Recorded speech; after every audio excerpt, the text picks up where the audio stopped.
Hello friends, welcome to தியா சமையல்.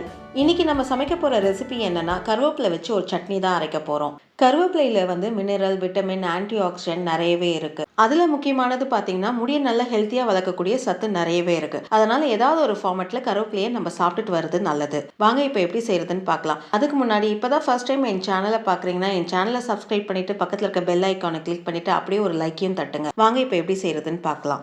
First சட்னிக்கு தேவையான பொருளை வதக்கி எடுத்துக்கலாம். வதக்க ஒரு கடாயை எடுத்துக்கோங்க. கடாய் நல்லா சூடான பிறகு 1 ஸ்பூன் எண்ணெய் சேர்த்துக்கோங்க. எண்ணெய் நல்லா காஞ்சி வந்த பிறகு 1/4 ஸ்பூன் சீரகம் சேர்த்துக்கோங்க. சீரகம் நல்லா பொரிஞ்சு வந்த பிறகு 2 டேபிள் ஸ்பூன் உளுந்து சேர்த்துக்கோங்க. உளுந்து நல்லா வறுத்து விட்டுக்கோங்க. உளுந்து நல்லா வறுப்பட்டு லைட்டாக அதோடைய கலர் சேஞ்ச் ஆகும். அந்த அளவுக்கு வறுத்து விட்டுக்கணும். ஒரு நிமிஷம் வறுத்து விட்டிங்கன்னா உளுந்து நல்லா வறுப்பட்டு வந்துடும். உளுந்து நல்லா வறுப்பட்டு வந்துருச்சு. இப்போ இதில் ஒரு துண்டு இஞ்சி நல்லா நறுக்கி சேர்த்துக்கோங்க. 4 பூண்டு தோல் உரித்து சேர்த்துக்கோங்க.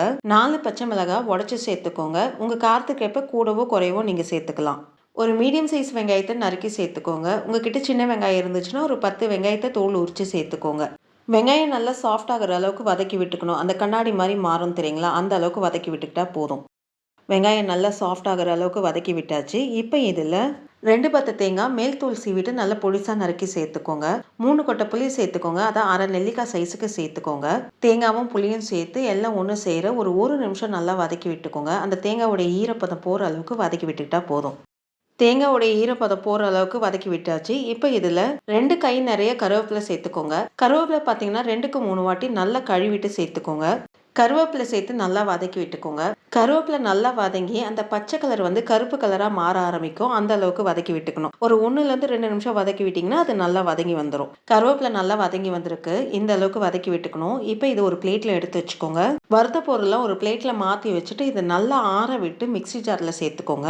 இதை நம்ம 2 வகையாகவும் அரைச்சி எடுத்துக்கலாம். ஒன்று சட்னி பதத்துக்கு அரைச்சி எடுத்துக்கலாம். இன்னொன்று துவையல் பதத்துக்கு அரைச்சி எடுத்துக்கலாம். துவையலுக்கு அரைக்கிறீங்கன்னா தண்ணி சேர்க்காம நல்லா கெட்டியாக கொஞ்சம் கொரன்னு அரைச்சி எடுத்துக்கோங்க. கொஞ்சம் பெருங்காயத்தூள் சேர்த்துக்கோங்க. தேவையான அளவு உப்பு சேர்த்துக்கோங்க. நான் இங்கே சட்னி பதத்துக்கு அரைக்க போகிறேன். அதனால் தேவையான அளவு தண்ணி சேர்த்து நல்லா அரைச்சி எடுத்துக்கிறேன். இட்லி தோசைக்கு தொட்டு சாப்பிட்ற மாதிரி சட்னி பதத்துக்கு அரைச்சி எடுத்துட்டேன். இப்போ இதை ஒரு பவுலில் மாற்றி எடுத்து வச்சுட்டு நம்ம தாளிச்சு கொட்டிடலாம். தாளிக்க 1 ஸ்பூன் எண்ணெயில் கொஞ்சம் கடுகு, கொஞ்சம் சீரகம், கொஞ்சம் உளுந்து, ஒரு காஞ்ச மிளகாய் போட்டு தாளித்து கொட்டிக்கோங்க. ரொம்ப ஹெல்த்தியான கருவேப்பிலை சட்னி ரெடி ஆகிடுச்சு. இந்த வீடியோ கண்டிப்பாக உங்களுக்கு பிடிச்சிருக்கும்னு நினைக்கிறேன். என் சேனலை சப்ஸ்கிரைப் பண்ணிவிட்டு பக்கத்தில் இருக்க பெல் ஐக்கானை கிளிக் பண்ணுங்கள். மறக்காமல் ஒரு லைக்கை தட்டுங்க. நன்றி, வணக்கம்.